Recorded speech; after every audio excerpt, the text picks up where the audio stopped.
Hello, সালাম আলাইকুম।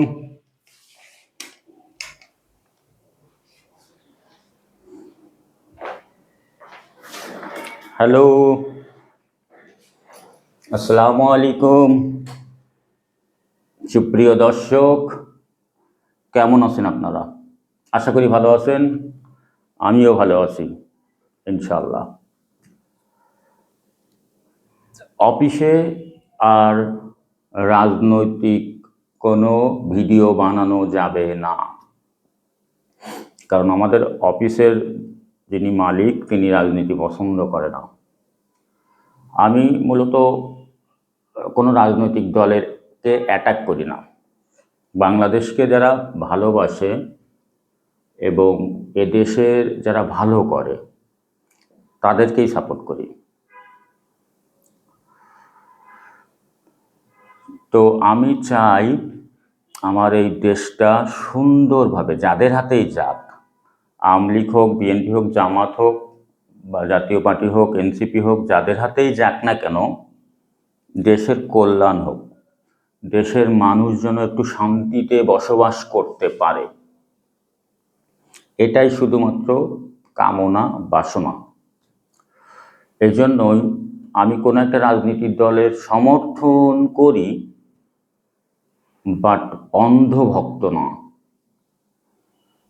কোনো রাজনৈতিক দলের অন্ধভক্ত হওয়া উচিত না আসলে, কারণ দেশটা আমাদের সবার।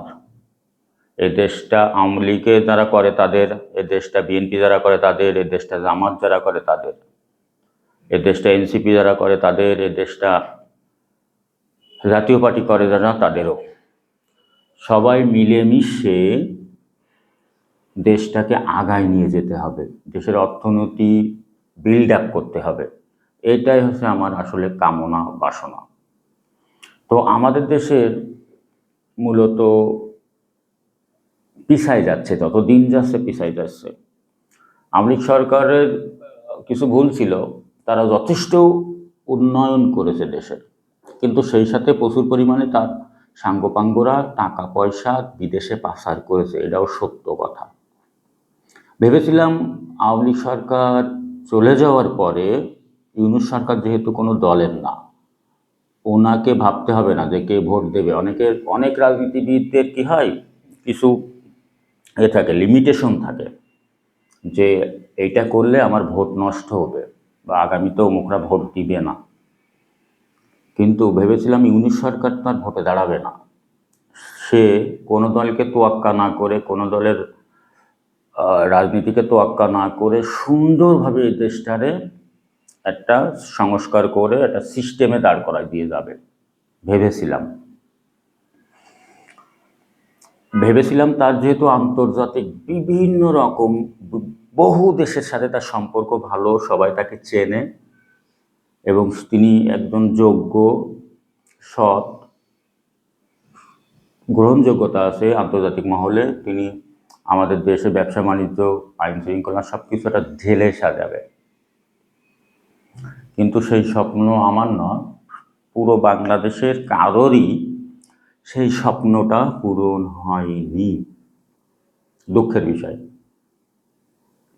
ভেবেছিলাম ইউনূস সরকার সাহেবের বয়স যেহেতু 85 মনে হয়, 5 বা 10 বছর হয়তো বাঁচবে, তিনি এমন কোনো মিরাক্কেল করে যাবেন যেন তার নামটা আগামী প্রজন্মগুলো শ্রদ্ধার সহিত স্মরণ করিবে, যে না, ইউনূস নামে একটা সরকার এসেছিল বাংলাদেশে, এই এই এই এই কাজ করে গিয়েছে। হয়েছে তার উল্টোটা। আমাদের ধর্মে, ইসলাম ধর্মে বলা আছে মানব জাতিকে নিয়ে, যে মানব জাতি মানে এই আদম জাতের চাহিদা স্বয়ং বিধাতাও পূরণ করতে পারবে না। কারণ যদি মানব জাতিকে একটি স্বর্ণের পাহাড় দান করা হয়, সেই স্বর্ণের পাহাড় তার জীবনযাপনের জন্য যথেষ্ট হলেও সে আরেকটি স্বর্ণের পাহাড়ের দাবি করবে। এইটা হচ্ছে আমাদের আদম জাতের, মানুষ জাতের ধর্ম। একটা মানুষের জীবনযাপন করতে যতটুকু অর্থ লাগে সেই পরিমাণ অর্থও যদি সে ইনকাম করে, বা তার থেকে থাকে, তবুও তারা আরও চায়। এবং ইসলামিক জাকাত প্রথা যদি থাকতো, তাহলে ধরো প্রচুর কোটিপতি আছে, সারা বিশ্বেই থাকতো, তাহলে এই সারা বিশ্বের চেহারাটাই চেঞ্জ হয়ে যেত। এই মানুষ জাত যুদ্ধের পিছে, অস্ত্রের পিছে, প্রতিরক্ষার পিছে যে পরিমাণ অর্থ ব্যয় করে, তার অর্ধেক অর্থ যদি মানব কল্যাণে ব্যয় করত, তাহলে এই পৃথিবীর চেহারা পাল্টে যেত। কিন্তু প্রত্যেকটা মানুষের ভিতরে শয়তান লুকায়িত আছে। প্রত্যেকটা মানুষের ভিতরে ভালো গুণ লুকায়িত আছে। তো কোনো কোনো মানুষের ক্ষেত্রে শয়তানের প্রভাবটা বেশি থাকে, কোনো কোনো মানুষের ক্ষেত্রে ভালো গুণটা বেশি থাকে। শয়তান এই দিক থেকে বেশি জয়ী, কারণ পৃথিবীতে যত মানুষ আছে 20% ভালো দ্বারা প্রভাবিত, আর 80% শয়তানের দ্বারা প্রভাবিত। তো আমরা মানুষ ভালোর থেকে শয়তান বেশি। আর বাংলাদেশে তো বিভাজন, রাজনৈতিক বিভাজন দেখেন, অনেকগুলা দল, কম করে 50-60টার বেশি দল। ধর্মীয় বিভাজন দেখেন, 50-60টা গ্রুপ। আপনার কওমি বলেন, জামাতপন্থী বলেন, আলিয়া বলেন, চরমোনাই বলেন, উলামায়ে লীগ বলেন, আবার কি বলে আট্রসি বলেন, আপনার এরকম বহু মতভেদ। ছোট্ট একটা দেশ, এত মতভেদ, এত বিভাজন থাকলে এই দেশ কেমনে আগাবে? কখনোই এদেশের আগানো সম্ভব না। ছোট দেশ, প্রচুর জনসংখ্যা, প্রচুর বিভক্তি, আর বিভক্তি কখনোই আপনার মঙ্গল আনবে না, এটাই নিয়ম। আর গণতন্ত্র, গরিব দেশে গণতন্ত্র আসলে থাকার দরকার নাই। গণতন্ত্র কখনো আপনাকে উন্নত করে না। ধরেন গণতন্ত্র কেমন, একজন ডিসিশন নিল, যে একজন না 10-12 জন ডিসিশন নিল, এই রাস্তাটা এমনে হবে, এমন হবে। এবার অনেকে ভেটো দিবে যে না, এমনে হবে না, এমনে হবে, এরকম হবে। কোনো এই যে দেখেন আপনি, গণভোট নিয়ে বিভক্তি হচ্ছে না, জুলাই সনদ নিয়ে বিভক্তি হচ্ছে না। এখানে যদি গণতন্ত্র না থাকতো, ডাইরেক্ট সরকার বলতো এই হবে, শেষ। রাজতন্ত্র বলেন বা স্বৈরতন্ত্র বলেন, এখানে ডিসিশন একজনই নেয় এবং ওইটাই মানতে হয় সবাইকে। তো কল্যাণকর ডিসিশন বলেন, উন্নতি বলেন, সব দেখেন আপনি। রাশিয়ায় পুতিন একের দীর্ঘদিন ধরে ক্ষমতায় আছে, রাশিয়া কিন্তু স্টেবল আছে। শি জিনপিং, চাইনিজ প্রেসিডেন্ট, চায়নাকে কোথা থেকে কোথায় নিয়ে গেছে। এরদোগান মোটামুটি টিকে আছে ভালোভাবে। উত্তর কোরিয়া, ওর দিকে কেউ চোখ তুলে তাকাতে পারে না, তাকাইলেই খবর আছে, কারণ স্বৈরাচার। গণতন্ত্র মানে আপনার পছন্দ হয়েছে, আমার পছন্দ হয়নি, আন্দোলন করে ওরা ফেলে দাও। পাকিস্তান দেখেন স্টেবল, কোনো সরকার 5 বছর ক্ষমতায় থাকতে পারে না, বিভিন্ন ঝামেলা লেগেই থাকে। সৌদি আরব দেখেন ভালো, কারণ একজনের হাতে ক্ষমতা। গাদ্দাফি যতদিন ছিল, গাদ্দাফির দেশ খুব উন্নত ছিল, গণতন্ত্র ঢোকায় 20টা মারছে। তো যেখানে যেখানে গণতন্ত্র ঢুকছে, সেখানে দেখেন এই আফ্রিকার লোকজন এই ক্ষমতায় আসে, 2-6 মাস থাকে, আবার দৌড় দেয়। এই সিরিয়ায় দেখেন, এই গোষ্ঠী ক্ষমতা নিচ্ছে, ওই গোষ্ঠী ক্ষমতা নিচ্ছে, সারাদিন গৃহযুদ্ধ লেগেই থাকে। এখন গণতন্ত্র খারাপ না, গণতন্ত্র ভালো, যদি কিনা এই গণতন্ত্র প্রক্রিয়া মেয়াদ শেষে সুষ্ঠু ভোট হয়ে যদি হস্তান্তর হয় এবং বিরোধী দলরা বলে যে ওকে, দেশের কল্যাণে পরবর্তীতে আপনি ক্ষমতায় আছেন, আপনি করেন। যেমন কানাডাতে জাস্টিন ট্রুডো, তার যে পরে যে ক্ষমতায় আছে তাকে ওয়েলকাম জানাইছে। প্রত্যেক সভ্য দেশে আপনার গণতান্ত্রিক পর্যায়ে সরকার চেঞ্জ হয়, অন্যরা ওয়েলকাম জানায় যে দেশের স্বার্থে কাজ করো বাবা, আমরা আছি সাথে। কিন্তু বাংলাদেশে আছে উল্টো।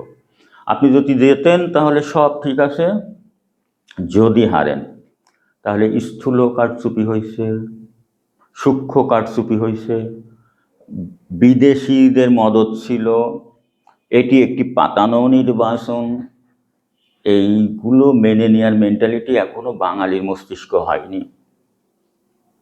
আর শিক্ষিত যারা আমরা, যারা স্কুল কলেজের যে নতুন সংগ্রামী বন্ধুগণ, তাদেরও ভিতরে ইগো বেশি। বাংলাদেশে এক সমীক্ষায় দেখা গেছে বাংলাদেশের লোক সবচেয়ে বই কম পড়ে। ওরা ওই শুধুমাত্র সিলেবাস ভিত্তিক বইগুলোই পড়ে, বাইরে পড়ে না। আসিফ মাহমুদ সদীপ ভুঁইয়ার পোস্টে আমি একটা কমেন্টস করছিলাম ছোট, রিক্স নিয়ে। বাক স্বাধীনতা স্বাধীনতা বলছে, আসলে বাক স্বাধীনতা নাই তো। তো ওখানে 100-150 লোক ওই কমেন্টসের উপরে এমনভাবে গালিগালাজ করছে, ঝাঁপিয়ে পড়ছে, ওরা ধরেই নিছে যে আমি কোনো একটা দলের লোক। কিন্তু কমেন্টসটা ওইভাবে রেকটিফাই হয় না যে আমি ওই দলের লোক। এখন ওদের পক্ষে কমেন্টস করতে হবে, যেহেতু আসিফ মাহমুদ সদীপ ভুঁইয়ার পেজে তো উনার অনুসারী লোকগুলোই থাকবে, তো উনার বিরুদ্ধে তো বলি নাই, সামগ্রিক একটা কমেন্টস করছে যেটা সবার পক্ষে যায়। কিন্তু সেখানে যে পরিমাণ অ্যাটাক, তার মানে বুঝছেন, ওখানে সব শিক্ষিত ছেলেপিলে, কলেজ ভার্সিটির ছেলেপিলে। তো এদের চরিত্র যদি এইরকম হয়, সহনশীল নাই যে বেটারা কি বলতে চাইছে, আসলে কি মানে না, দেখেই জাম্প। অনেকে ফটো আপনার দেখবেন ফেসবুকে বা ইউটিউবে শুধুমাত্র শিরোনাম দেখেই ঝাঁপিয়ে পড়ে, পরে দেখা যায় ওর ভিতরে খবর শুনে বা পড়ে দেখা যায় যে আলাদা একটা জিনিস। ও যেটা ভেবে গালিগালাজ করছে সেটা না, একটু ঘুরাই পেঁচাই, সাংবাদিকরা একটু ঘুরাই পেঁচাই শিরোনাম দেয় না, ওই শিরোনাম দেখেই বাঙালি। এই জন্য বলি, আমার একটা খুব বিখ্যাত ডায়লগ আছে, সেটা হচ্ছে চুতিয়া বাঙালি। পুরোটা শোনো, পুরোটা পড়ো, দেন ঝাঁপিয়ে পড়ো। না, এরা শিরোনাম দেখেই ঝাঁপিয়ে পড়ে। এই জন্য বাঙালিকে আমি সবসময় চুতিয়া বাঙালি বলি। আমি নিজেও বাঙালি, নিজেও চুতিয়া। তো এই হচ্ছে অবস্থা। ভিডিও লম্বা হচ্ছে, অনেক কথা, অনেক স্বপ্ন। বাংলাদেশে 200-র বেশি গার্মেন্টস বন্ধ হয়ে গেছে। যে দলই ক্ষমতায় আসুক, একটা গণতান্ত্রিক সরকার খুব জরুরি বাংলাদেশের অর্থনীতির জন্য। আমরা যারা গার্মেন্টস ট্রেডে কাজ করি তাদের রুলটা কীরকম জানেন? গার্মেন্টসের শোরুমে, বিদেশিদের কাছে বেশি যেহেতু গার্মেন্টসের শোরুম, বিদেশিদের শোরুমে একটা মাল থাকে, সেটা বেচে। একটা মাল থাকে গোডাউনে, একটা মাল থাকে সমুদ্রে জাহাজে যাচ্ছে, আর একটা মাল থাকে ফ্যাক্টরিতে প্রোডাকশনে। এই চেইন অফ কমান্ডটা যদি একটা ডেলিভারি মিস হয়, চেইন অফ কমান্ডটা ওদের ভেঙে যায়। কারণ সাপোজ যেমন কামান্নাডায় আপনার 2 মাস আছে, গ্রীষ্মকাল থাকে, তো গ্রীষ্মের যে অর্ডারটা দিছে সেই মালটা যদি শীতে পৌঁছায় তাহলে কি সে নিবে না। এটা বলার উদ্দেশ্য হচ্ছে বিদেশিরা আমাদেরকে অর্ডার দিচ্ছে না, কারণ এদেশে আদেও ভোট হবে কিনা, কোন সরকার আইব, কীরকম রিয়াক্ট করবে, গার্মেন্টস কারখানা কেউ অন্য দল দখল করে নিবে কিনা, ভাঙচুর করবে কিনা। 200 গার্মেন্টসে বন্ধ হয়ে গেছে, তারও বেশি। 5,000 করে গুণ দেন, কতগুলো লোক বেকার হয়ে গেছে। এমনি আমাদের দেশে বেকার সমস্যার সমাধান হচ্ছে না। একজন ইনকাম করে আর ফ্যামিলির 10 জন বসে বসে খায়। আমরা কোনো রকম টিকে আছি। এই জন্য যারাই ক্ষমতায় আসুক, খুব দ্রুত একটা নির্বাচন দেওয়ার দরকার। গণভোট হোক আর না হোক, কারণ গণভোটে বিভিন্ন রকমের আইনি ভিত্তি, জুলাই সনদ টনদ, বিভিন্ন ক্যাটাগরি ওখানে লেখা থাকতে পারে। সংবিধানে তো অনেক আইনের কথা লেখা আছে, বাস্তবে প্রয়োগ করে না। এটা কতটুকু এফেক্টিভ? কারণ আমাদের আইনে সব আইন আছে, সব কিছুই লেখা আছে, সরকার করে না, রাজনীতিবিদরা করে না, আইনের লোকরা করে না। না করলে আপনি কী করবেন? তাই এইগুলো তারা লিখতেছে, ঠিক আছে মেনে নেন, মেনে নিয়ে ভোট দেন, তাড়াতাড়ি একটা নির্বাচন হয়ে যাবে। আর যারা মানাতে চাচ্ছে না মানে অনেকে, যাই হোক একটা নির্বাচন দরকার, খুব দ্রুত একটা নির্বাচন দরকার। ফেব্রুয়ারি বলছে, আমার তো মনে হয় ডিসেম্বরে নির্বাচন হলে ভালো হয়, কারণ দেশের অবস্থা ভালো না, অর্থনীতির অবস্থা ভালো না। কারণ বর্তমান যে সরকার আছে এটা কাগজে কলমে, এটা টকশোতে বিশাল বিশাল বয়ান দিত, আমরা ভাবতাম যে আল্লাহ এরা ক্ষমতায় গেলে দেশে সোনার টুকরো বানাই ছাড়বে। কিন্তু বাইরে দাঁড়ায় দাঁড়ায় একটা মিস্ত্রির ইঞ্জিনের কাজ দেখা আর নিজে করা আকাশ পাতাল পার্থক্য। কতগুলো নাট খুলতে হয়, কতগুলো জয়েন্ট দেখতে হয়, কত রকম টেস্টের পরে সেই ইঞ্জিনটা মেরামত করে। আমরা বাইরেতে দেখি এই একটু প্রবলেম স্টার্ট নিচ্ছে না, এই ঠিক করতে এত সময় লাগে। তা টকশোতে বয়ানবাজ আলাদা। বর্তমান চ্যানেলগুলার কিন্তু অন্য কোনো প্রোগ্রাম নাই, প্রত্যেকটা চ্যানেলে 1-2টা করে টকশোতে টিআরপি বেশি। তাদের অন্য কোনো জাতীয় বিভিন্ন ঘটনা ঘটতেছে বাংলাদেশে, কিন্তু নিউজে আসতেছে না। হাস্যকর। কিন্তু প্রতিদিন নিয়ম করে 2-3টা করে টক শো হচ্ছে, আর টক শো বাঙালি খাচ্ছে বেশি। টক মিষ্টি ঝাল তো টক শো। তো ওই টকশোকারীরাও দেখি যে বিভিন্ন রকমের সুযোগ সুবিধা, ফ্ল্যাট, গাড়ি বাড়ি, প্রতিষ্ঠান দখল টকল একটু ফেমাস হয়ে তদবিরের মাধ্যমে হোক, দখলের মাধ্যমে হোক, ক্ষমতার মাধ্যমে হোক, কোনো দলের দালালি করে হোক, আখের গুছিয়ে নিচ্ছে। ইলিয়াস সাহেব, পিনাকি সাহেব বিদেশ থেকে বিভিন্ন বয়ান দিচ্ছে, আমরা ঝাঁপিয়ে পড়তেছি। তো যাই হোক, বেশি কথা বলবো না, লম্বা ভিডিও বাঙালি খাই না, বাঙালির ধৈর্য কম। ছোট ছোট রিল এই জন্য বিখ্যাত, টিকটক এই জন্য বিখ্যাত, কারণ কি মানুষের ধৈর্য কম, 15 সেকেন্ডের বেশি ধৈর্য কারণ নাই। তো আর আমি যেহেতু বিখ্যাত লোক নয়, তো আমার এই ভিডিও কেন দেখবেন? তো আওয়ামী লীগ, বিএনপি, জামাত, এনসিপি এগুলোর রাজনীতির সাথে আপনারা জড়ান, এদের ভোট করবেন করেন, এদের আদর্শ করবেন করেন, কিন্তু আপনি বাংলাদেশি, বাংলাদেশকে ভালোবাসেন, যে দলই করেন বাংলাদেশকে ভালোবাসেন, দল কানা হয়েন না। বাংলাদেশের কোনো ক্ষতি হলে, বাংলাদেশের বিপক্ষে যায় এরাম কোনো বিষয় হলে অবশ্যই আওয়াজ তুলবেন, অবশ্যই প্রতিবাদ করবেন। যদি পক্ষে থাকে সাধুবাদ জানাবেন, যদি ভালো করে কোনো কেউ, সেটা শত্রুপক্ষ হলেও তাকে অবশ্যই উচিত সাধুবাদ জানানো, খারাপ করলে প্রতিবাদ জানানো। তো প্রতিবাদকেও বাঙালি ভালো চোখে নেয় না, সাধুবাদকেও ভালো চোখে নেয় না। সাধুবাদ জানালেও আপনাকে এক ক্যাটাগরিতে ফেলবে, প্রতিবাদ করলেও আর এক ক্যাটাগরিতে ফেলবে। এই হচ্ছে আমাদের চরিত্র। আমাদের এই চরিত্র থেকে বেরোয় আসতে হবে, সহনশীল হতে হবে, দেশপ্রেমিক হতে হবে।